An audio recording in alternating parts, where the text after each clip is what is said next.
अस्सलाम वालेकुम। आज हम एक्सरसाइज 7.2 स्टार्ट करेंगे और क्वेश्चन नंबर 1, 2, 3 और 4 करेंगे। मैं इस वीडियो के डिस्क्रिप्शन में टाइम कोड्स भी दे दूँगी, जिस पे आप जो क्वेश्चन भी चाहें उस पर क्लिक करके डायरेक्ट उस क्वेश्चन तक जा सकते हैं। क्योंकि 7.2 का क्वेश्चन नंबर 1 है, उसमें स्टेटमेंट पढ़ने लगी हूँ। Find the mid points of the line segments joining the given points 2, 5, 6, 9 और ये इसका फर्स्ट पार्ट है। अच्छा, अब इसमें करना ये है कि देखें, आपको सबसे पहले तो लाइन सेगमेंट का पता होना चाहिए कि लाइन सेगमेंट क्या होती है। दरअसल लाइन सेगमेंट होती है कि 2 पॉइंट्स होते हैं। जैसे मैं फॉर एग्जांपल एक पॉइंट ये ले लेती हूँ और एक पॉइंट मैं ये ले लेती हूँ। इन दोनों पॉइंट्स को अगर मैं ज्वाइन कर दूँ, ये देखें, तो इन दोनों पॉइंट्स ने एक लाइन सेगमेंट बना दी है। तो इसी तरह से अब देखें, इस पॉइंट का ना एक यहाँ पे कुछ, इस पॉइंट का कोई नेम होगा, ठीक है, इस पॉइंट का भी कोई नेम होगा। आप एक काम करें, आपको जो फर्स्ट पार्ट दिया हुआ है ना, आप उसमें इस पूरे को आप ए ले लें और इस पूरे को आप बी ले लें। तो आप यूँ समझें कि ए पॉइंट जो था वो इस जगह पे था और बी पॉइंट जो था वो इस जगह पे था। उन्होंने मिलके ज्वाइन जब उनको किया गया तो लाइन सेगमेंट बन गई। अब ये 2, 5 क्या है? ये जो 2, 5 है ना, ये इस ए पॉइंट का एक्स कोऑर्डिनेट है 2 और ये 5 इस पॉइंट का वाई कोऑर्डिनेट है 5। इसी तरह से ये 6, 9 क्या है? ये जो बी पॉइंट है ना, इसका एक्स कोऑर्डिनेट जो है वो 6 है और वाई कोऑर्डिनेट 9 है। तो आप ए और बी मिलके एक बना रहे हैं लाइन सेगमेंट, ठीक है, ये तो क्लियर हो गया। अब देखें, ये जो एक लाइन सेगमेंट है, इसका अगर हम दरमियान में एक सेंटर में डॉट लगा दें तो इसका मतलब ये होता है कि यहाँ पे हमने एक मिड पॉइंट ले लिया। अब अगर हमने कोई मिड पॉइंट लिया, आप समझो इसका नाम एम है, तो उसका भी कोई ना कोई एक्स और वाई कोऑर्डिनेट होगा ना। जैसे इसका एक्स वाई था, इसका एक्स वाई था, उसका चलो हम नाम दे देते हैं एक्स वाई का, ठीक है। लेकिन हमें वो पता नहीं है वो कौन सा है, और वही हमने इस क्वेश्चन में निकालना है। देखिए, वो कह रहे हैं ना मिड पॉइंट निकालें लाइन सेगमेंट्स का। तो हम इस क्वेश्चन में क्या करेंगे, इसके तीनों पार्ट्स में यही हम काम करेंगे, हम मिड पॉइंट्स निकालेंगे। तो आप ये समझिए, हम ए बी का मिड पॉइंट निकाल रहे हैं। अच्छा, अब जैसे हमने अपनी प्रीवियस एक्सरसाइज में 7.1 में ये किया था कि डिस्टेंस फार्मूला हमने यूज़ किया था, उसका एक फार्मूला होता था, हम वैल्यूज़ पुट करते थे और आंसर निकालते थे। तो इसी तरह से ये जो 7.2 है, इसमें हम मिड पॉइंट निकालेंगे, वो फार्मूला से ही निकालेंगे। एक फार्मूला होगा, हम वैल्यूज़ पुट करेंगे और उसका आंसर आ जाएगा। तो अब देखें, इसके लिए आपने करना ये है, ये आपको ये जो दो दिए हुए ना पॉइंट्स, इसका अब जो एक्स कोऑर्डिनेट है ना, इसको आप x1 कह लें, इसके एक्स कोऑर्डिनेट को x2 कह लें, ठीक है। इसके y कोऑर्डिनेट को y1 कह लें, इसके y कोऑर्डिनेट को y2 कह लें। तो ये हो गया x1 y1 x2 y2। और अब मैं दोबारा बताती हूँ, मिड पॉइंट निकाल रही हूँ और इसके मिड पॉइंट एक्स कोऑर्डिनेट को हम x कह रहे हैं, इसके y कोऑर्डिनेट को हम y कह रहे हैं। तो अगर हमने ये निकालना है मिड पॉइंट, तो हम क्या करेंगे, लिखेंगे m x y। और अब मैं यहाँ फार्मूला लिखने लगी हूँ जो कि मिड पॉइंट निकालने का फार्मूला है, और वो क्या होता है, वो होता है x1 + x2 डिवाइडेड बाई 2 और y1 + y2 डिवाइडेड बाई 2। ये देखें, अब आपने सिंपल वैल्यूज़ पुट करनी है। किस तरह से, x1 और x2 देखें आपको नज़र आ रहे हैं। तो x1 क्या है, यहाँ पे देखें 2 है, आप यहाँ पे इसकी जगह पे 2 पुट करते हैं और x2 की जगह पे आप 6 पुट करते हैं। इस तरह से y1 की जगह आप 5 पुट करते हैं और y2 की जगह आप 9 पुट करते हैं, ठीक। और 2 और 6 को आप ऐड कर दें, ये आपके पास 8 आ जाएगा। इस तरह से 9 और 5 को प्लस कर दें तो ये आपके पास 14 आ जाएगा। और अब आपको यहाँ नज़र आ रहा है कि कटिंग हो रही है। 2 1s are 2, 2 4s are 8, 2 1s are 2, 2 7s are 14। तो ये आ गया, ये पॉइंट आ गया हमारे पास। इसका मतलब ये हुआ कि जो हमारा मिड पॉइंट था ना, इस जगह पे था, वो 4 7 था। मिड पॉइंट हमारा 4 7 था। तो इस तरह से हमने by using formula of mid point, हमने मिड पॉइंट कैलकुलेट कर लिया। किसका कैलकुलेट किया, एक लाइन सेगमेंट का। और लाइन सेगमेंट्स कौन बना रहे थे, 2 पॉइंट्स बना रहे थे, उनके हमें एक्स और वाई कोऑर्डिनेट्स दोनों के पता थे। और इस तरह से हमने मिड पॉइंट निकाल लिया और मिड पॉइंट का भी एक्स और वाई कोऑर्डिनेट हमें पता चल गया। हम स्टार्ट करने लगे इसका सेकेंड पार्ट। इसमें ये पॉइंट दिया हुआ है और ये सेकंड पॉइंट है, और अब फिर ये जूम करें कि ये एक लाइन बना रहे हैं, एक लाइन सेगमेंट बना रहे हैं। और ये पॉइंट यहाँ पे लिखा हुआ है -1 0 और ये वाला पॉइंट यहाँ पे लिखा हुआ है 2 और 2। और इसका हमने अब मिड पॉइंट निकालना है, और मिड पॉइंट आप जूम कर लें, इस जगह पे है। ये जो पॉइंट था, इसका एक्स कोऑर्डिनेट हम x1 ले लेते हैं, इस पॉइंट का एक्स कोऑर्डिनेट हम x2 ले लेते हैं, और जो मिड पॉइंट हमने निकालना है उसके एक्स कोऑर्डिनेट को हम x ही कह देते हैं। इसके y कोऑर्डिनेट को हम y1 ले लेते हैं, इसके y कोऑर्डिनेट को हम y2 ले लेते हैं, और जो पॉइंट हमने निकालना है उसके y कोऑर्डिनेट को हम y ही कह देते हैं। तो ये मिड पॉइंट है और हमने एम एक्स वाई निकालना है। तो जैसा कि मैंने पिछले पार्ट में किया था कि जब हमने मिड पॉइंट निकाला था तो उसके लिए हमने एक फार्मूला अप्लाई किया था और वो फार्मूला है x1 plus x2 divided by 2, y1 plus y2 divided by 2। Simple. अब हमने वैल्यूज़ पुट करनी है। जब आप इसकी वैल्यूज़ पुट करेंगे, अब आप इसकी वैल्यूज़ पुट करेंगे, x1 की जो वैल्यू है वो यहाँ से लेंगे -1 और x2 की वैल्यू जो है वो इधर से लेंगे, ये हो गई 2। y1 की वैल्यू यहाँ से लेंगे 0, y2 की वैल्यू इधर से लेंगे 2।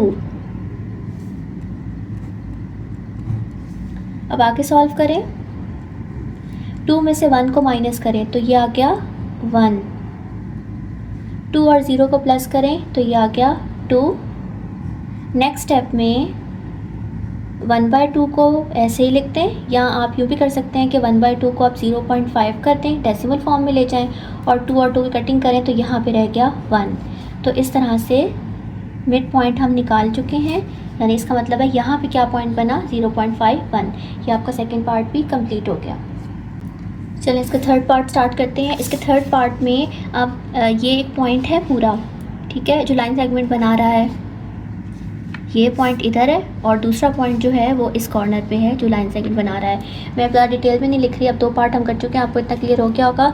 हम बस ये ज़ूम कर लेते हैं कि इसका जो मिड पॉइंट है उसके जो कोऑर्डिनेट हैं एक्स और वाई हैं और वो हम निकालने लगे हैं। चलिए मैं इतना यहाँ पर लिख देती हूँ कि ये जो पॉइंट है ये x1 इसका x कोऑर्डिनेट है और दूसरे पॉइंट का ये x2 इसका x कोऑर्डिनेट है, इसका x कोऑर्डिनेट x1, इसका x कोऑर्डिनेट x2। इस तरह से इस पॉइंट का y कोऑर्डिनेट y1 और इस पॉइंट का y कोऑर्डिनेट y2। अब हम फार्मूला पुट करते हैं मिड पॉइंट का। हमने क्या पढ़ा था, मिड पॉइंट का फार्मूला होता है x1 plus x2 divided by 2 और इसी तरह से y1 plus y2 divided by 2। अब आप सिंपल वैल्यूज़ पुट करेंगे, x1 की वैल्यू 1.4, x2 की वैल्यू जो है वो 2.6। इस तरह से y1 की वैल्यू जो है वो -1.5 यहाँ पुट कर देंगे और y2 की वैल्यू है 3.5, वो आप यहाँ पुट कर देंगे।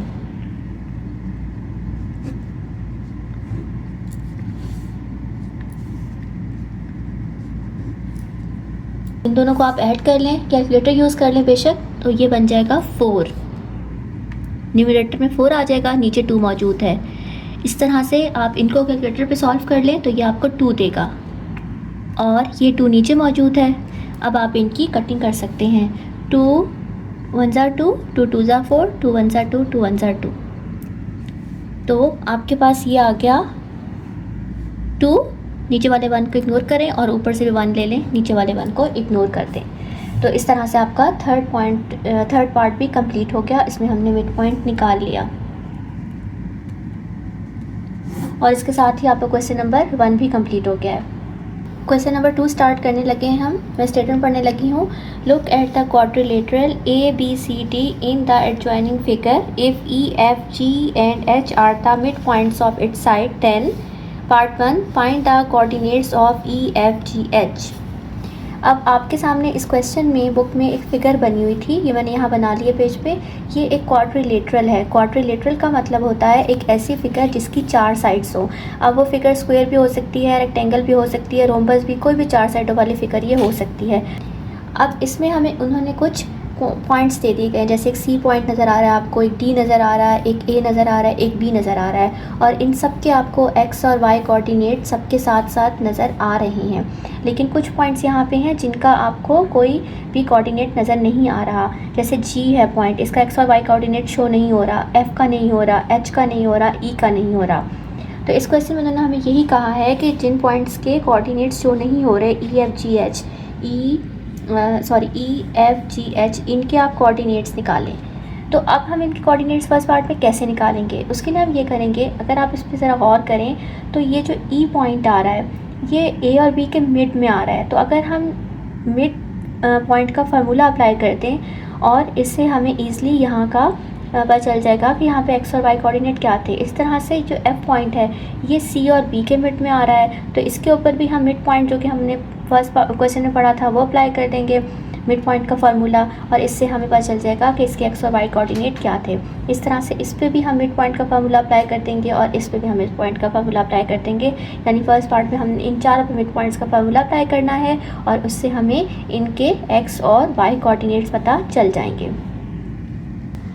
सबसे पहले मैं ई पॉइंट पे मिड पॉइंट का फार्मूला अप्लाई करने लगी हूँ और उसके लिए मुझे ये 2 पॉइंट्स यूज़ करने होंगे क्योंकि ये क्लाइंट सेगमेंट है और इसके मिड में ई है, तो ये 2 पॉइंट्स यूज़ होंगे और ये पॉइंट्स जो है मैं नीचे ले रही हूँ। तो फर्स्ट पार्ट हम सॉल्व कर रहे हैं, उसके लिए मैंने ए पॉइंट ले लिया 1 0 और मैंने बी पॉइंट ले लिया 5 2। अब इसका मिड पॉइंट जो है वो ई है जो कि हमने निकालना है।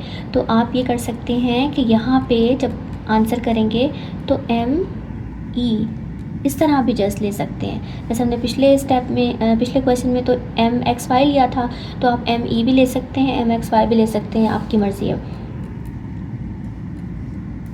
अब यहाँ पे हमने मिड पॉइंट का क्या फार्मूला पढ़ा था। अच्छा, फार्मूला से पहले हम एक और काम कर लेते हैं। ये ए का एक्स कोऑर्डिनेट है, ये वाई कोऑर्डिनेट है, ये बी का एक्स कोऑर्डिनेट है, ये वाई कोऑर्डिनेट है। तो इसके लिए आप यहाँ पे लिख लें x1 y1 और x2 और y2। अब फार्मूला अप्लाई करते हैं, x1 plus x2 divided by 2 और y1 plus y2 divided by 2।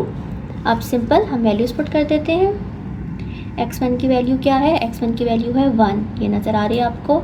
इस तरह से x2 की वैल्यू क्या है 5, ये पुट कर दी, 2 से डिवाइड कर दिया। y1 की वैल्यू क्या है 0 और y2 की वैल्यू क्या है 2, ये हमने यहाँ पे पुट कर दिया और डिवाइड कर दिया। इसके बाद आगे सॉल्व करें। 1 + 5 6, 0 + 2 2। यहाँ पे आप कटिंग कर लें, 2 1s are 2, 2 3s are 6, 2 1s are 2, 2 1s are 2। तो नेक्स्ट स्टेप में नीचे वाले डिनोमिनेटर के 1 को बिल्कुल इग्नोर कर दें और ऊपर यहाँ पे 3 और 1 यहाँ से ले लें।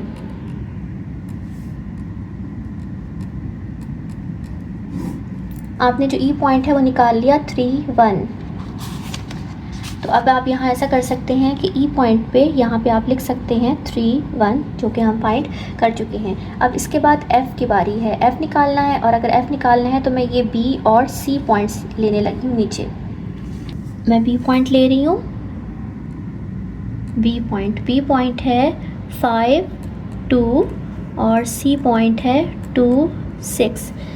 इसके एक्स और वाई कोऑर्डिनेट्स को मेंशन कर देते हैं, x1 y1 x2 y2। अब मैंने आपसे कहा था कि हम B और C के मिड में ये F पॉइंट निकाल रहे हैं। तो अगर F पॉइंट निकाल रहे हैं तो जैसे हमने पिछले में E निकाला था, M E लिखा था, यहाँ आप M F लिख लें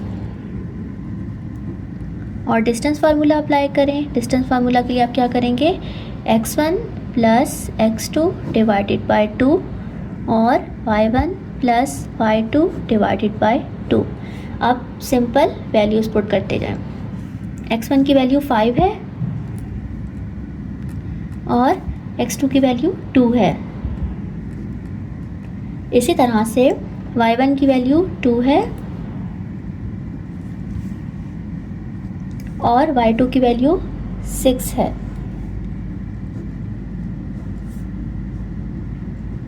फाइव प्लस 2 7/2, 6 + 2 8/2। इनकी तो कटिंग नहीं हो सकती लेकिन आप इनकी कटिंग कर सकते हैं। 2 1s are 2, 2 4s are 8। तो नेक्स्ट स्टेप में आप इसको लिख सकते हैं 7/2 और यहाँ पे आप लिख लें 4 और हम मिड पॉइंट निकाल चुके हैं F का।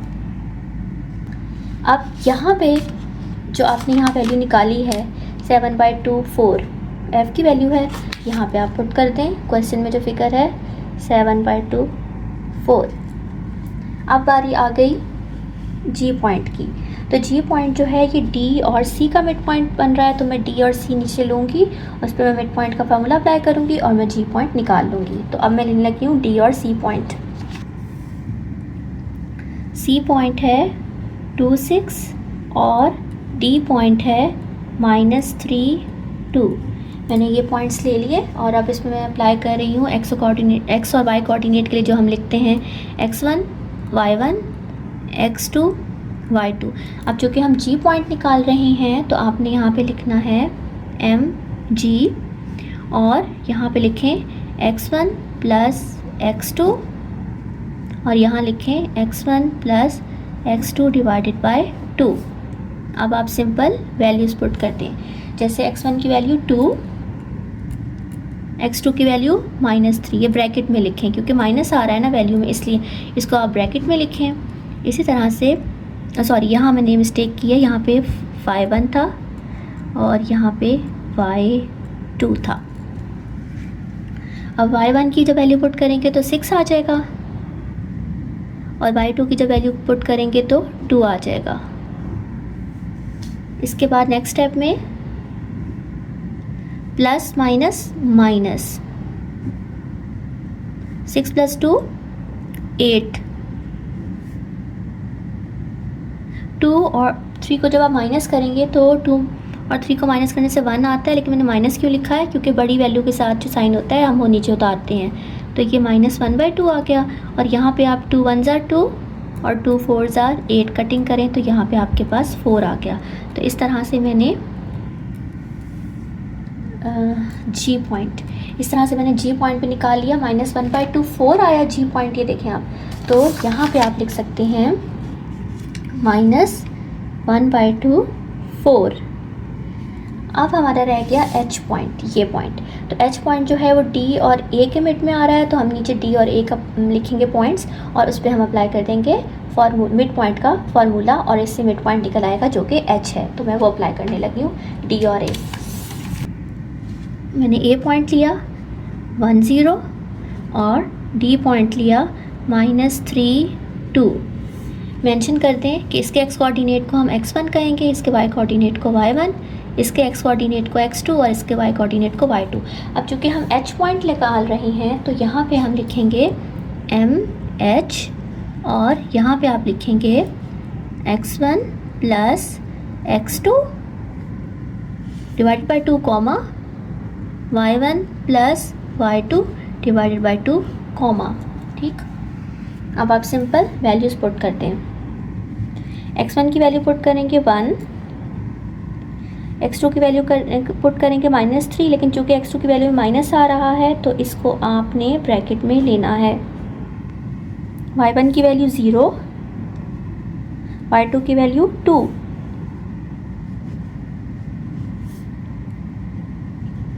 थोड़ा सा आगे सॉल्व करते हैं।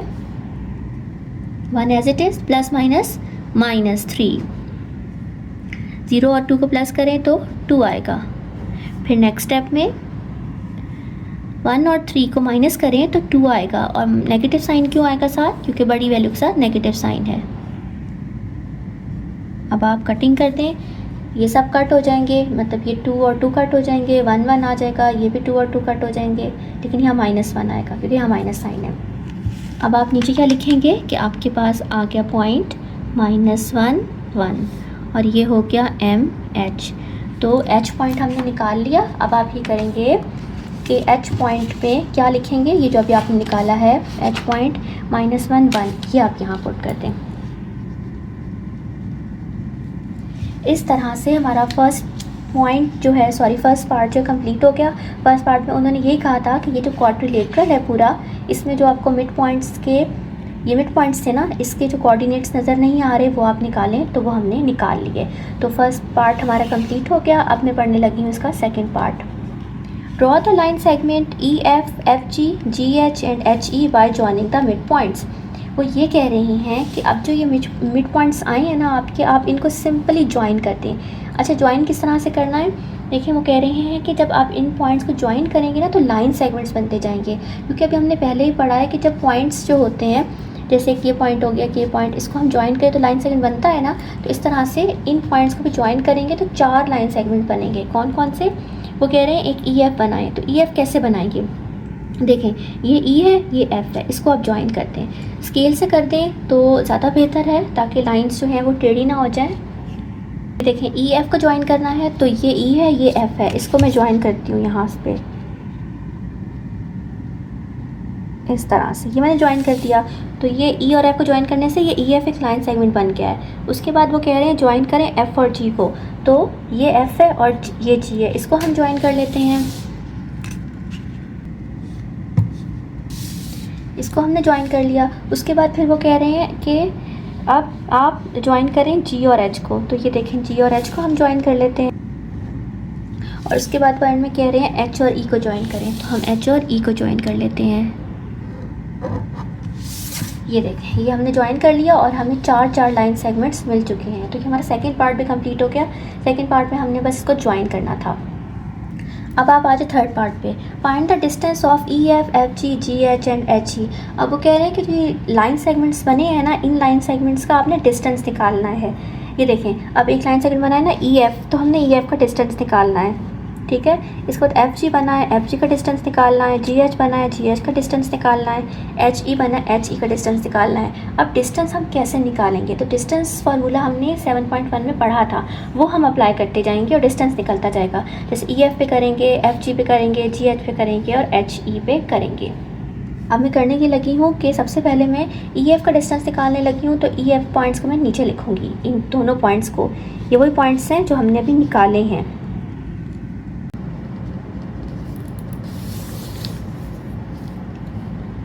सबसे पहले मैं डिस्टेंस निकालूंगी ई और एफ़ का, तो उसके लिए मैं ई और एफ़ पॉइंट्स ले रही हूँ। ई एफ़ का डिस्टेंस निकालना है ना इस लाइन सेगमेंट का, तो इसके लिए फिर ई पॉइंट लेंगे जो कि 3 और 1 है, और उसके बाद एफ़ पॉइंट लेंगे जो 7/2 और 4 है। और जब हम डिस्टेंस फार्मूला निकालते थे, डिस्टेंस फार्मूला यूज़ करते थे, पिछली एक्सरसाइज में भी हमने किया था, तो सबसे पहले जो हम काम करते थे वो इसको x1 और इसको y को 1 का नाम दे देते थे और इसको x2 और y2 का नाम दे देते थे। और अब अगर हमने e और f का डिस्टेंस निकालना है तो d e और आप f इस तरह से लिखेंगे। और हमारा डिस्टेंस फार्मूला क्या था, हमारा डिस्टेंस फार्मूला है x2 माइनस x1 का whole square plus y2 minus y1 का होल स्क्वायर। अब आप सिंपल क्या करेंगे, वैल्यूज़ पुट करते जाएंगे। x2 की वैल्यू 7/2, x1 की वैल्यू 3, तो आप यहाँ पुट कर देंगे। 7/2 x2 की वैल्यू और x1 की वैल्यू है 3, वो आपने यहाँ पुट कर दी। इसी तरह से y2 की वैल्यू 4 है और y1 की वैल्यू 1 है, वो आपने यहाँ पुट कर दी। अब नेक्स्ट स्टेप में आप यहाँ क्या करेंगे कि ये फ्रैक्शन नहीं है जबकि ये फ्रैक्शन है, तो इसके नीचे भी आपने 1 लगा देना है ताकि ये भी फ्रैक्शन बन जाए। और 4 और 1 को माइनस करें, ये आपके पास 3 आ जाएगा। फिर नेक्स्ट स्टेप में आप क्या करेंगे, नेक्स्ट स्टेप में आप ये करेंगे कि इन दोनों का एलसीएम ले लेंगे। 2 और 1 का एलसीएम क्या आता है, ये 2 ही आएगा, क्योंकि जब एक नंबर 1 हो तो जो दूसरा नंबर होता है वही एलसीएम में आता है। तो 2 आपका एलसीएम आ गया, लाइन ला के सिर्फ एक दफ़ा आपने 2 लिखना है। 2 को किससे मल्टीप्लाई करें तो 2 आता है, 2 को 1 से मल्टीप्लाई करें तो 2 आता है ना, तो वो 1 अब आप ऊपर लिखें। इस तरह से 1 को किससे मल्टीप्लाई करें, 2 आता है 2 से, तो वो आप यहाँ पे 2 इधर लिख लें। अब आप 7 1s are 7 कर दें और 3 2s are 6 कर दें। 3 का स्क्वायर ले लें 9। इसके बाद 7 और 6 को माइनस करना है तो ये 1 आएगा और नीचे जो 2 है वो 2 ही रहेगा। मैं इस तरफ आ जाती हूँ। 1/2 का स्क्वायर लेना है, तो जब 1/2 का स्क्वायर लेंगे तो ये 1/4 बन जाएगा, 1/4 बन जाएगा। और 3 का स्क्वायर तो आपने 9 लिया हुआ है ना जो चल रहा है, वो आप ऐसे ही लिख दें। अब आप यहाँ तक आ गए। जब आप यहाँ पे आए तो आपने देखा कि फिर ऐसा हो रहा है कि फ्रैक्शन आ रही है और एक फ्रैक्शन नहीं है, होल नंबर है, तो आप इसके नीचे फिर से 1 लगाएं ताकि दोनों फ्रैक्शन बन जाए और फिर एलसीएम लें। जब हम दोबारा से एलसीएम लेंगे तो 4 और 1 का एलसीएम आ जाएगा 4। 4 किससे मल्टीप्लाई करेंगे, 4 आता है 1 से, तो यहाँ आपने 1 से मल्टीप्लाई कर दिया। 1 तो किससे मल्टीप्लाई करें, 4 आता है 4 से, यहाँ आपने 4 मल्टीप्लाई कर दिया। 1 को 1 से मल्टीप्लाई करें 1 और 9 को 4 से मल्टीप्लाई करें 36। 36 और 1 को ऐड कर दें तो ये 37 आ गया और नीचे 4 है। अब जब आप इसका स्क्वायर रूट लेंगे तो 37 को तो आप स्क्वायर रूट में रहने दें क्योंकि ये प्रॉपर आपको कोई आंसर नहीं आएगा। देखें स्क्वायर रूट ऑफ 37 तो स्क्वायर रूट ऑफ 37 ही रहेगा, इसलिए इसको तो आप वैसे ही लिखते हैं। जो 4 है ना, इसका स्क्वायर रूट जब आप लेंगे तो ये 2 हो जाएगा और 2 बन के बाहर आ जाएगा स्क्वायर रूट से।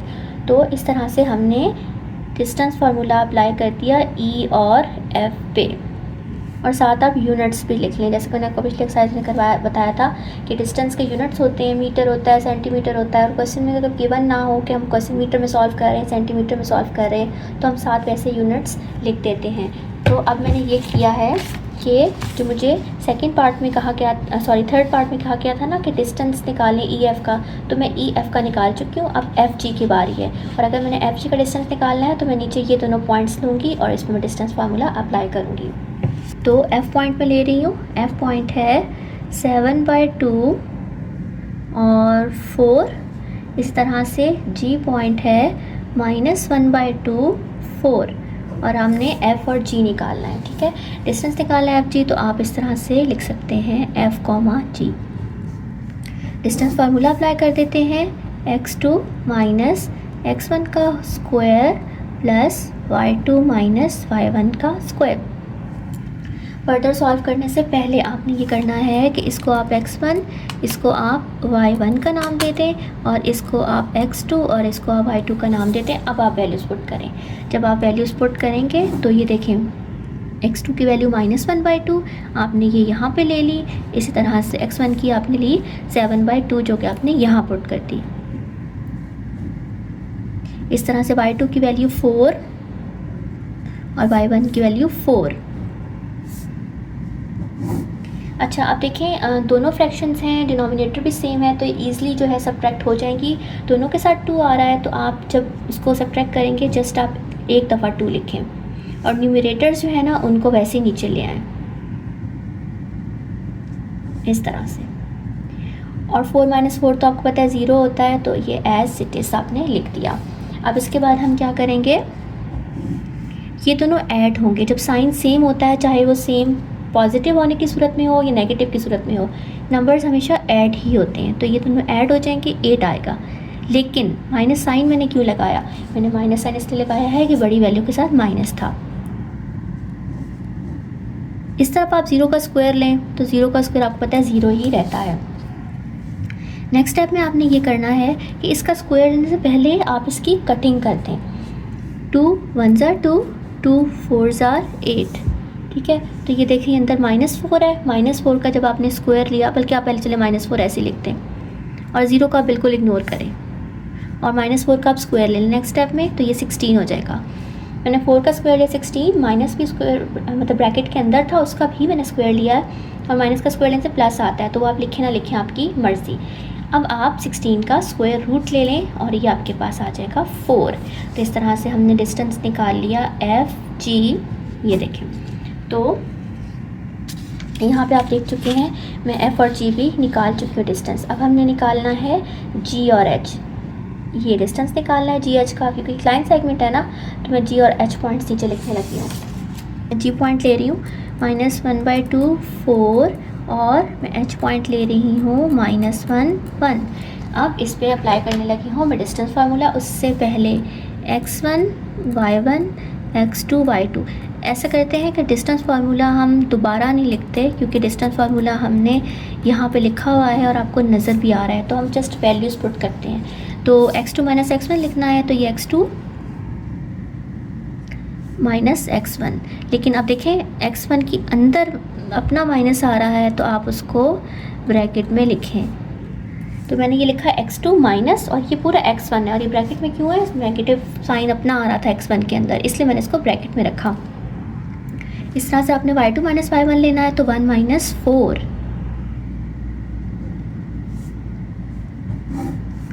अब आप यहाँ पे क्या करेंगे, देखिए माइनस माइनस प्लस,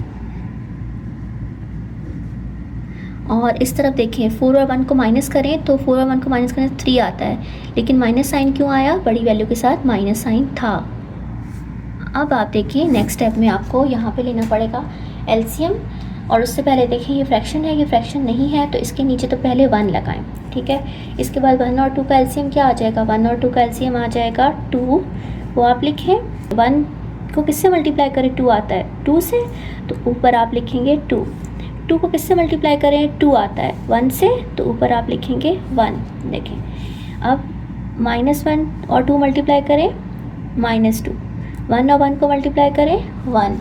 ठीक है, इसी तरह से आप -3 का स्क्वायर लें तो वो 9 आ जाएगा। अब नेक्स्ट स्टेप में देखें, 2 और 1 को माइनस करो तो 1 आता है, लेकिन साइन नेगेटिव आएगा क्योंकि बड़ी वैल्यू के साथ नेगेटिव साइन था।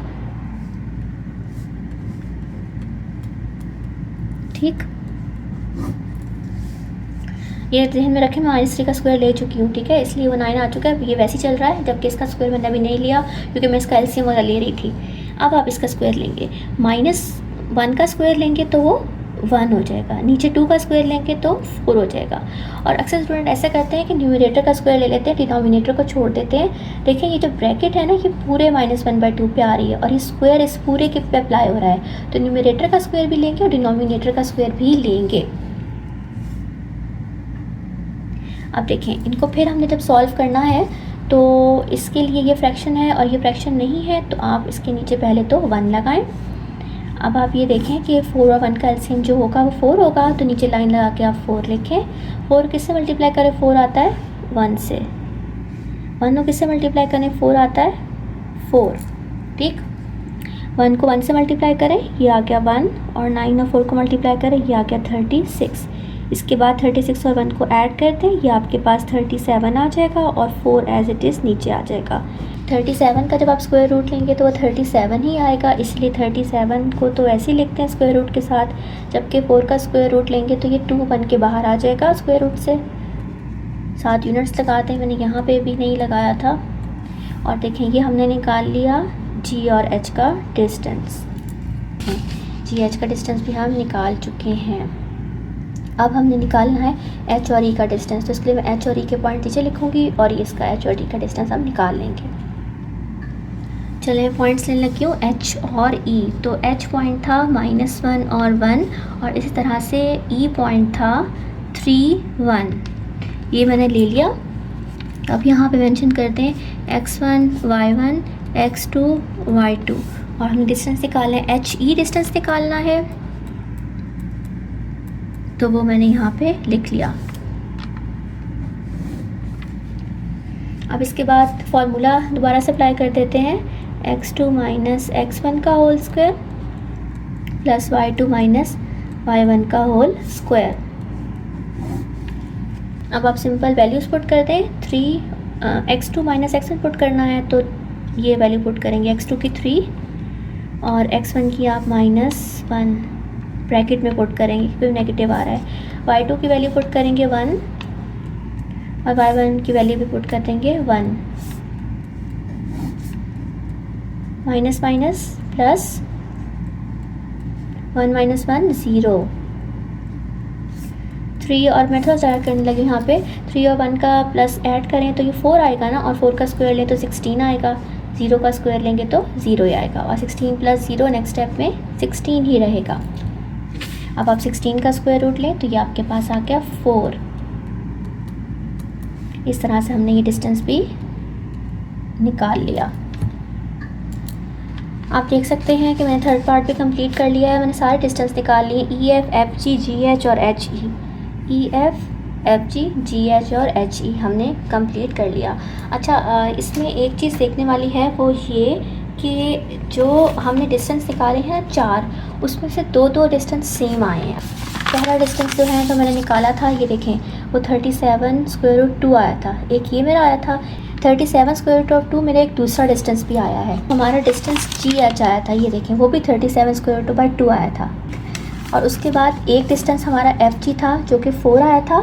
इसी तरह से हमारा दूसरा डिस्टेंस एच एफ 4 आया था, यानी कि दो डिस्टेंस जो हैं वो बिल्कुल इक्वल आए हैं। तो अब आप अगर शेप को देखें जो कि हमने ये ड्रॉ की थी, तो थोड़ा बहुत आपको आइडिया भी बल्कि हो गया होगा कि ये एक देखिए रेक्टेंगल बन रहा है, और शेप से भी अंदाज़ा हो रहा है कि एक रेक्टेंगल है। ये मैं क्यों बता रही हूँ, मैं इसलिए बता रही हूँ कि अगर आप फोर्थ पार्ट देखें तो उन्होंने कहा है guess the type of quadrilateral E F G H. अच्छा, अब ज़रा इसको ध्यान से देखें, ये जो था ना, जो क्वेश्चन के स्टार्ट में बना हुआ था, ये भी एक क्वाड्रिलेटरल था जिसका हमें पता नहीं था ये कौन सी शेप है। जो मैंने आपको स्टार्ट में बताया था ना, देखिए फिगर में भी लिखा हुआ था look at the quadrilateral A B C D, A B C D. तो देखिए ये ए बी सी डी भी क्वाड्रिलेटरल था, क्योंकि 4 साइड फिगर कहते हैं ना क्वाड्रिलेटरल। फिर इसके अंदर जो बनाया ना, इसको भी फ़िलहाल वो क्वाड्रिलेटरल ही कह रहे हैं, क्योंकि है तो ये भी ई F G H 4 sided figure. लेकिन अब हमसे पूछ रहे हैं कि इस 4 साइड फिगर का नेम बताएं, कौन सी टाइप है। तो जैसा कि मैंने अभी आपको बताया कि हमने 4 साइड्स निकालनी है, 4 में से 2 तो सेम आई हैं, तो इसका मतलब ये ऑब्वियस सी बात है कि एक रेक्टेंगल है, क्योंकि उसी में ऐसा होता है कि 4 साइड्स में से 2 का सेट सेम होता है।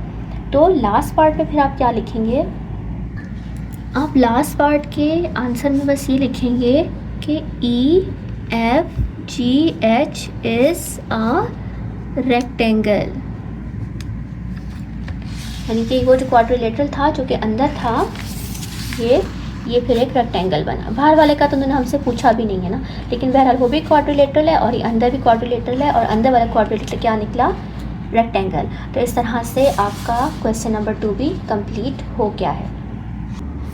क्वेश्चन नंबर 3 की स्टेटमेंट पढ़ने लगी हूँ। Check by using the mid point formula whether the diagonals of trapezium PQRS with vertices at PQRS bisect each other और नॉट। सबसे पहले तो ये कि इस क्वेश्चन में ट्रापेजियम की बात की गई है, तो आपको ये पता होना चाहिए कि ट्रापेजियम की शेप कैसी होती है। तो मैं यहाँ पे ड्रॉ करके आपको दिखाती हूँ। ट्रापेजियम जो होता है उसकी 4 साइड्स होती हैं, और उनमें से जो 2 साइड्स होती हैं वो पैरेलल होती हैं, जैसे कि एक ये लाइन और एक ये लाइन। आप देख सकते हैं ये लाइंस पैरेलल हैं। पैरेलल का मतलब ये होता है कि मैं जितनी ज़्यादा लंबी इन लाइंस को करती जाऊँ, ये कोई भी ऐसा पॉइंट नहीं आएगा जहाँ पे ये दोनों लाइंस एक दूसरे को कट करें। मतलब ये कि अगर मैं इसको लंबा कर दूँ और इसको खींच के लंबा कर दूँ, ये कभी भी इसे कट नहीं करेंगी, ये अपनी डायरेक्शन में चलती जाएगी और अपनी इसी डायरेक्शन में इस तरह से चलती जाएगी। तो ट्रापेजियम की 2 लाइंस जो हैं वो तो पैरेलल हो गई, साइड्स वो मैंने ड्रॉ कर दी। अब जो इधर वाली साइड होती है वो होती है इस तरह से, इधर से ये, और ये वाली साइड जो है वो इस तरह से होती है। अब ये जो साइड्स होती हैं ये नॉन पैरेलल होती हैं। नॉन पैरेलल का मतलब ये होता है कि इस वक्त तो ये लाइन और ये लाइन एक दूसरे को कट नहीं कर रही, लेकिन अगर मैं इनको लंबा करती जाऊँ, थोड़ा आगे लाती जाऊँ और फिर इसको भी थोड़ा आगे लाती जाऊँ, तो एक पॉइंट ऐसा आएगा जहाँ पे ये लाइन और ये लाइन एक दूसरे को कट करेंगे। तो ये 2 लाइंस जो हो गई ये नॉन पैरेलल हो गई, और ये 2 लाइंस हो गई पैरेलल। तो ट्रापेजियम में इस तरह से होता है। अब इसका नाम जो है वो PQRS रख देते हैं, क्योंकि क्वेश्चन में गिवन है PQRS, और उसके अलावा उन्होंने हर पॉइंट का बताया भी हुआ है कि एक्स कोऑर्डिनेट क्या है, वाई क्या है, एक्स कोऑर्डिनेट क्या है, वाई क्या है। अब हमने करना क्या है, उन्होंने ये कहा है कि इस ट्रापेजियम में पहले तो आप ये करें कि डायगोनल्स बनाएं, ठीक है। तो मैं डायगोनल्स भी बना के दे देती हूँ आपको, फिर आके देखते हैं कि इन डायगोनल्स का करना क्या है। तो डायगोनल्स कैसे बनेंगे, अगर आप इस R को और इस P को यहाँ से इस तरह से ज्वाइन कर दें, ये एक डायगोनल हो गया PR। फिर दूसरा डायगोनल हम बनाएंगे अगर हम इस S को और इस Q को इस तरह से ज्वाइन कर दें, दूसरा डायगोनल हो गया। अब हमने डायगोनल से करना क्या है जो ट्रापेजियम के अंदर बन रही हैं, हमने ये करना है कि क्या ये डायगोनल्स एक दूसरे को बाइसेक्ट करते हैं या नहीं। तो अब बाइसेक्ट का मतलब क्या होता है मैं आपको ये भी बता देती हूँ। बाइसेक्ट का मतलब ये होता है कि फॉर एग्ज़ाम्पल आप यूँ समझ लें कि मेरे पास ये एक लाइन है, ठीक है, और इसकी जो मेजरमेंट है ना ये 4 सेंटीमीटर है। अगर मुझसे ये कहा जाता है कि मैं इसको बाइसेक्ट कर दूँ, तो मैं इसको बिल्कुल सेंटर में से इस तरह से कट करूँगी कि इस तरफ का जो ये पोर्शन है ये भी 2 सेंटीमीटर का हो जाए और इस तरफ का पोर्शन भी 2 सेंटीमीटर का हो जाए। तो बाइसेक्ट का बेसिकली मतलब ये होता है कि किसी भी लाइन को आप इस तरह से कट करो कि इसके एक जैसे इक्वल टुकड़े बन जाएं। इस तरफ देखें, इस फिगर में हमने ये शो करना है ना कि डायगोनल्स बाइसेक्ट हो रहे हैं नहीं। तो जैसे मैंने आपको यहाँ बताया कि बाइसेक्शन का मतलब होता है कि इस तरह से कट कर दो किसी लाइन को कि 2 इक्वल हिस्से बन जाएं। तो यहाँ डायगोनल्स की बाइसेक्शन का मतलब ये है कि अगर ये डायगोनल्स एक दूसरे को कट कर रहे हैं तो क्या ये कट होने के बाद बाइसेक्ट हो रहे हैं या नहीं। यानी कि कट होने के बाद अब देखें, आप इस PR को देखें, जब ये SQ के साथ कट हो रहा है तो PR का एक टुकड़ा देखें यहाँ से इतना बन रहा है और एक इतना ये यहाँ से यहाँ तक इतना बन रहा है। इस तरह से जो SQ है जब ये भी PR से कट हो रहा है तो SQ का इतना टुकड़ा देखिए यहाँ से यहाँ तक ये बन रहा है और इतना यहाँ से यहाँ तक ये बन रहा है। तो अगर तो हम कहते हैं कि ये बाइसेक्ट हो रहे हैं तो इसका मतलब ये होगा कि ये दोनों जब साथ कट करते हुए गुजर रहे हैं तो इनके जो इतने पोर्शन बन रहे हैं ना यहाँ से यहाँ तक वो पोर्शन यहाँ से यहाँ तक वाले पोर्शन के बिल्कुल इक्वल होगा, यानी इक्वल हिस्से बनेंगे पी आर के। कब बनेंगे? जब वो एस क्यू से कट होगा। इसी तरह से एस क्यू जो है जब वो पी आर से कट हो रहा है इस जगह पे जाके, तो एस क्यू के भी कटिंग के बाद यहाँ से यहाँ तक और यहाँ से यहाँ तक इक्वल हिस्से होने चाहिए, तब हम कह सकते हैं कि इनकी बाइसेक्शन हो रही है। और अब हमें ये पता कैसे चलेगा कि ये वाकई में बाइसेक्ट कर रहे हैं या नहीं? तो इसके लिए हम ये करते होते हैं कि हम डायगनल्स का ना, ये जो एस क्यू है और पी आर है, इसका मिड पॉइंट निकालेंगे।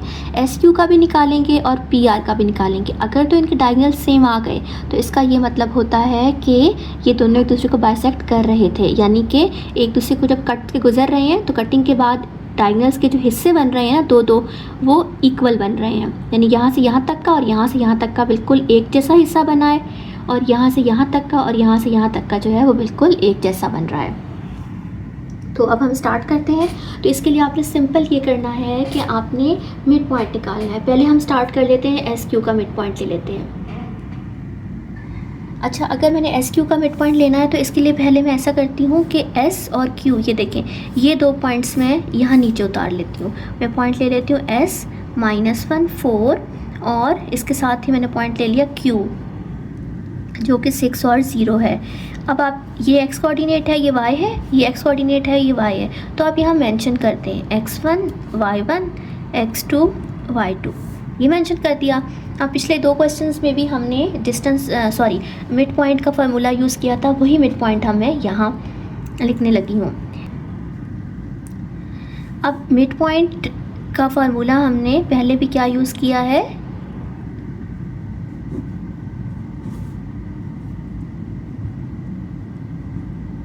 ये, ठीक है। आप यूँ समझ लें कि जो इनका मिड पॉइंट होगा ना, उसका x कोऑर्डिनेट x है और इसका y कोऑर्डिनेट y है। अब आप सिंपल वैल्यूज़ पुट करते हैं। x1 की वैल्यू -1 और x2 की वैल्यू 6, इसी तरह से y1 की वैल्यू 4 और y2 की वैल्यू 0। इसके बाद 6 में से आप 1 को माइनस कर दें तो ये आ जाएगा 5 और नीचे 2 है। इस तरह से 4 और 0 को प्लस करते हैं तो वो 4 ही रहेगा और यहाँ पे 2 है। अब आप देखें, इनकी तो कटिंग नहीं हो रही है, लेकिन इन दोनों की कटिंग यहाँ पे हो रही है, तो हम यहाँ पे कटिंग कर देते हैं। 2 1 ज़ा 2, 2 2 ज़ा 4, ठीक है। तो ये नीचे आ गया 5/2, जबकि यहाँ से आप सिर्फ 2 ले लें। तो इस तरह से हमने मिड पॉइंट निकाल लिया है, जो कि है MXY। और ये किसका मिड पॉइंट हमने निकाला है? ये हमने निकाला है, ये हमने SQ का निकाला है, ठीक है ना, क्योंकि मैंने S और Q पॉइंट्स लिए थे डायगनल के। इसके बाद अभी देखें, ये दूसरा डायगनल है P और R। अब मैं इसका जो है, इस डायगनल का मिड पॉइंट निकालने लगी हूँ। उसके लिए आप क्या करेंगे, आप P और R पॉइंट लेंगे। तो ये P पॉइंट है, ये R पॉइंट है, ये मैं यहाँ लेने लगी हूँ। P पॉइंट मैंने लिया 1 0 और R पॉइंट मैंने लिया 7 4। अब इसका x और y कोऑर्डिनेट हम मेंशन करेंगे, x1 y1 x2 y2। Point का फार्मूला लिख देती हूँ।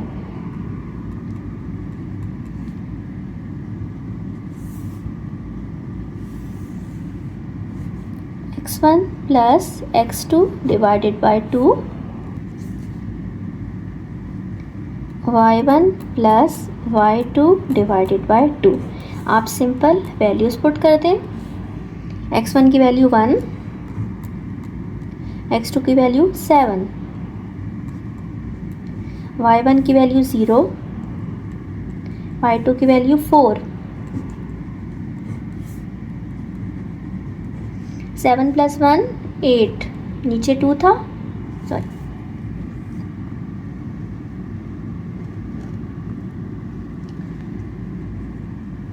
7 + 1 मैंने 8 कर दिया, नीचे देखें 2 था। उसके बाद 0 + 4 4 और नीचे 2 था।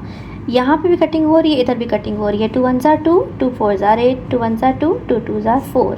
तो यहाँ पे आ गया M42। तो दूसरा मिड पॉइंट भी हमने निकाल लिया। और ये मिड पॉइंट किसका है? ये मिड पॉइंट है पी आर डायगनल का और ये है एस क्यू डायगनल का। अब मैंने आपसे कहा था कि इन दोनों के मिड पॉइंट सेम आने चाहिए। अगर वो सेम आ गए तभी हम कह सकते हैं कि ये डायगनल एक दूसरे को बाइसेक्ट कर रहे हैं। लेकिन आप यहाँ पे देख सकते हैं वाई कोऑर्डिनेट दोनों का सेम है लेकिन एक्स कोऑर्डिनेट डिफरेंट है। इसका मतलब ये हुआ कि जब ये डायगनल्स एक दूसरे को कट कर रहे थे तो वो कट तो उन्होंने एक दूसरे को किया लेकिन उन्होंने बाइसेक्ट नहीं किया एक दूसरे को। तो अब हम एंड में एक लाइन लिखेंगे, so diagonals S Q and P R don't bisect each other because their midpoints are not same.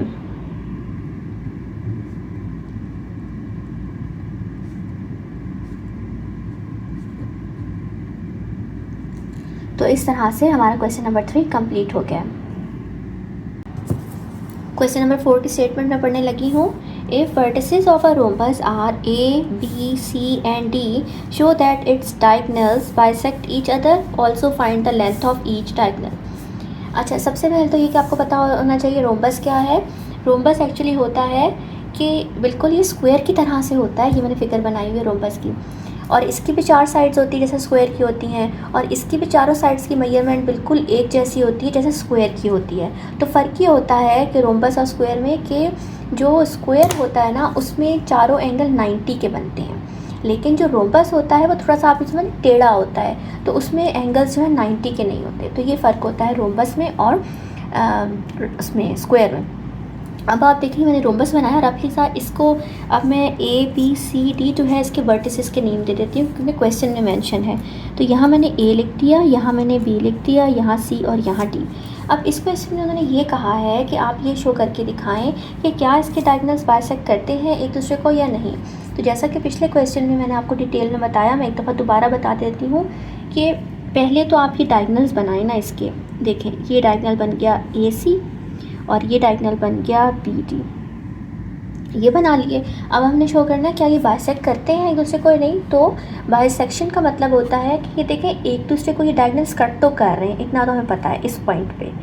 जब ये डायगनल्स एक दूसरे को कट करेंगे तो कट के बाद ये होता है कि जैसे बी डी है ना इसका यहाँ से यहाँ तक एक पोर्शन बन जाएगा कटिंग के बाद और यहाँ से यहाँ तक बन जाएगा। तो हमने ये शो करना है कि जो बी डी जब ए सी कट कर रहा है तो कटिंग के बाद जब बी डी के 2 टुकड़े बनते हैं तो यहाँ से यहाँ तक वाला और यहाँ से यहाँ तक वाला बिल्कुल एक जितना होना चाहिए। इस तरह से ए सी जो है जब बी डी को कट करता है तो ए सी के भी 2 टुकड़े जो बनते हैं यहाँ से यहाँ तक और यहाँ से यहाँ तक वो बिल्कुल एक जितने होने चाहिए। तभी हम कह सकते हैं कि ये 2 डायगनल्स एक दूसरे को बाइसेक्ट कर रहे हैं। और ये पता कैसे चलता है कि डायगनल्स एक दूसरे को बाइसेक्ट कर रहे हैं। हम बी डी का और ए सी का मिड पॉइंट निकालेंगे और अगर इन दोनों डायगनल्स का मिड पॉइंट सेम आ गया तो ये कंफर्म हो जाएगा कि एक दूसरे को बाइसेक्ट कर रहे थे। तो इसके लिए मैं इस तरह से करूँगी कि पहले मैं बी डी ले लेती हूँ। आप ए सी ले लें, बी डी ले लें, कोई फ़र्क नहीं पड़ता। मैं बी डी ले लेती हूँ। तो मैंने बी और यहाँ से डी पॉइंट लिया, आंसर स्टार्ट हुआ हमारा। मैंने बी पॉइंट लिया जो कि 0 0 था। उसके अलावा ये देखें डी पॉइंट था -2 2। ठीक है, ये बी डी डायगनल की मिड पॉइंट निकलने लगा है। और आपको पता है मिड पॉइंट के लिए हम पहले या डिस्टेंस फार्मूला निकालें या मिड पॉइंट निकालें, हम इसके एक्स और वाई कोऑर्डिनेट्स मेंशन करते हैं। तो ये हो गया x1 y1 और ये हो गया x2 y2। और अब अगर मैंने इसका मिड पॉइंट निकालना है तो मिड पॉइंट को आप इस तरह से मेंशन करते हैं कि मिड पॉइंट का x और y कोऑर्डिनेट है। और फार्मूला क्या होता है मिड पॉइंट का, ये मैं आपके सामने लिख रही हूँ, x1 + x2 divide by 2, y1 + y2 divided by 2। अब आपने सिंपल वैल्यूज़ पुट करनी है। x1 की वैल्यू देखें 0 और x2 की वैल्यू है -2। आप इसको ब्रैकेट में रख लें क्योंकि इसके साथ माइनस आ रहा है। इस तरह से y1 की वैल्यू 0 है और y2 की वैल्यू है 2। अब आप नेक्स्ट स्टेप में क्या करेंगे, प्लस माइनस माइनस, 0 और 2 को प्लस करें 2। इन दोनों की आप कटिंग कर दें इधर ही, इनकी भी कटिंग होगी लेकिन पहले आप नेक्स्ट स्टेप कर लें। 0 और -2 को माइनस करें तो -2 ही आएगा। ठीक है, यहाँ मैं कटिंग कर चुकी थी, तो यहाँ पे आप नीचे वाले 1 को इग्नोर करें, ऊपर वाला 1 ले लें और इधर की अब आप कटिंग करते हैं। 2 1 ज़ा 2, 2 1 ज़ा 2 और इधर भी अब आप नीचे 1 इग्नोर करते हैं और ऊपर वाला -1 आप ले लें और इधर तो 1 आ चुका है। तो ये हम मिड पॉइंट निकाल चुके हैं किसका, डायगोनल का। सॉरी मैंने यहाँ डी नहीं लिखा, तो ये बी डी डायगोनल का हम मिड पॉइंट निकाल चुके हैं, जो कि क्या आया -1 1। अब आपने ए और सी पॉइंट लेना है और उस ए और सी पॉइंट लेना है क्योंकि ये डायगोनल बन रहा है ना ए सी पॉइंट, तो ए पॉइंट लें और यहाँ से ये सी पॉइंट लें। तो मैं लेती हूँ ए पॉइंट -3 -1 और मैं सी पॉइंट ले रही हूँ 1 3। यहाँ इसको मेंशन करते हैं x1, इसको मेंशन करते हैं y1, इसको मेंशन करते हैं x2 और इसको मेंशन करते हैं y2। अब मैं ए सी डायगोनल का मिड पॉइंट निकालने लगी हूँ। इसके लिए आप लिखें, अच्छा फार्मूला अब यहाँ लिखा हुआ है तो मैं ऐसा करती हूँ यहीं से देख के बस जस्ट वैल्यू पुट कर देती हूँ। देखिए मुझे x1 और x2 की वैल्यू चाहिए, तो x1 क्या है, x1 क्या है -3 और x2 क्या है 1। इस तरह से y1 और y2 की वैल्यू चाहिए, तो y1 क्या है -1 और y2 क्या है 3। 3 में से 1 को माइनस करें 2 आएगा, मैंने माइनस क्यों लगाया, बड़ी वैल्यू के साथ माइनस था। 3 में से 1 माइनस करें, यहाँ पे 2 आएगा, लेकिन अब आपने यहाँ माइनस नहीं लगाना क्योंकि यहाँ बड़ी वैल्यू के साथ प्लस है, तो यहाँ प्लस लगा दें या छोड़ भी दें तो भी ठीक है। इन दोनों कटिंग कर लें, 2 1 ज़ा 2, 2 1 ज़ा 2, 2 1 ज़ा 2, 2 1 ज़ा 2। अब आप देखें आपका यहाँ पे क्या आया, -1 और यहाँ पे आ गया 1, ठीक है। नीचे वाले 1 मैंने इग्नोर किए, मैंने ऊपर वाले लिखे हैं। तो ये आ चुका है मिड पॉइंट किसका, डायगोनल ए सी का। आप ये देखें, ये इस डायगोनल का जो कि बी डी डायगोनल था और ये जो ए सी डायगोनल था, इन दोनों के मिड पॉइंट बिल्कुल सेम आए। इसका मतलब है ये कंफर्म हो गया कि दोनों डायगोनल्स जो थे ये बी डी और ए सी एक दूसरे को बाइसेक्ट कर रहे थे। तो आप नीचे लाइन लिख सकते हैं कि B D and A C both diagonals bisect each other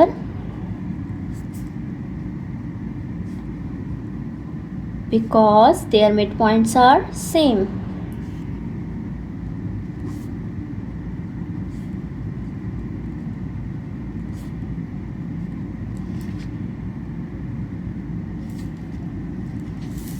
हमारा जो क्वेश्चन है अभी वो हाफ कंप्लीट हुआ है। अभी मैंने यहाँ तक कंप्लीट किया है इसको कि डायगोनल्स को मैंने शो कर दिया बाइसेक्ट हो रही नहीं, आगे कुछ और भी है। ये देखें, उन्होंने कहा also find the length of each diagonal. अब हमें, जैसा कि हम डायगोनल्स का मिड पॉइंट तो निकाल चुके हैं, अब हमें डायगोनल्स का लेंथ निकालनी है, यानी कि ए सी की लेंथ क्या है, बी टी की लेंथ क्या है। और आपको ये बात पता है कि जब हमने लेंथ निकालनी होती है तो हम डिस्टेंस फार्मूला यूज़ करते हैं। तो चलें स्टार्ट फिर बी टी से ही कर लेते हैं। मैं बी और डी दोबारा पॉइंट्स लेती हूँ, लेकिन अब मैं इस पर डिस्टेंस फार्मूला अप्लाई करूँगी ताकि मैं बी और डी की लेंथ निकाल सकूँ।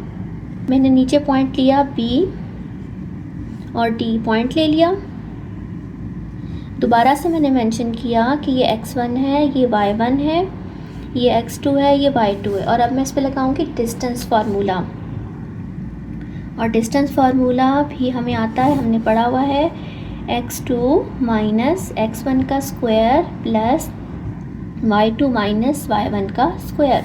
अब आप सिंपल इसकी वैल्यूज़ पुट करें। ये देखें, x2 की वैल्यू पुट करनी है -2, ये मैंने पुट कर दी। और उसके बाद x1 की वैल्यू है 0, मैंने ये पुट कर दी। y2 की वैल्यू है 2 और y1 की वैल्यू है 0, मैंने ये पुट कर दी। अब इसके बाद ये देखिए, -2 में से 0 माइनस करें तो -2 तो -2 ही रहेगा। इसी तरह से 2 में से 0 माइनस करें तो 2 ही रहेगा। अब आप स्क्वायर्स ले लें दोनों के, -2 का स्क्वायर भी 4 होगा और 2 का स्क्वायर भी 4 होगा। 4 + 4 8। आप बेशक यहाँ तक छोड़ दें, या अगर आप इसको थोड़ा सा और सॉल्व करना चाहते हैं, आप कैलकुलेटर पे करके देखें तो ये आपके पास आ जाएगा 2√2। ठीक है, तो ये आप यहाँ पे लिखते हैं कि आपने बी डी का डिस्टेंस निकाल लिया। क्वेश्चन नंबर 1 का नाम दे दें। तो बी डी की जो डायगोनल की लेंथ है वो हम निकाल चुके हैं, जो कि हमारे पास ये आ गई 2√2। यहाँ पे आप यूनिट्स भी लिखते हैं क्योंकि हमें ये पता नहीं क्वेश्चन हमारा मीटर में है सेंटीमीटर में है, तो डिस्टेंस जब भी हम निकालें हम यूनिट्स लिखते हैं, और अगर हमें यूनिट ना पता हो तो हम 7 यूनिट्स मेंशन कर देते हैं। आप देखें, आपने ए और सी पॉइंट्स लेने हैं, उसकी लेंथ निकालनी है। ये डायगोनल है ना, इसकी लेंथ निकालनी है, और हम कैसे निकालेंगे? बाय यूजिंग डिस्टेंस फार्मूला, जैसे अभी बी डी के लिए निकाला है। पॉइंट ए लिया और मैंने पॉइंट सी ले लिया, x1 y1 x2 y2। Distance formula मैं लगाऊंगी इस पे, ए सी पे। डिस्टेंस फार्मूला वैसे मैंने यहाँ लिखा है, तो हम यहाँ से देख के बस वैल्यूज़ पुट कर लेते हैं। x2 माइनस x1 लेना है, तो x2 माइनस x1 यानी ये लेना है। x2 की वैल्यू है 1 और x1 की वैल्यू है -3, और चूँकि x1 की वैल्यू में माइनस आ रहा है तो आप उसको ब्रैकेट में रखें। इस तरह से y2 माइनस y1 लेना है, y2 3 है और y1 की वैल्यू में भी माइनस आ रहा है, तो उसको आप ब्रैकेट में ही रखें। अब आप आगे सॉल्व करें, minus minus plus, minus minus plus,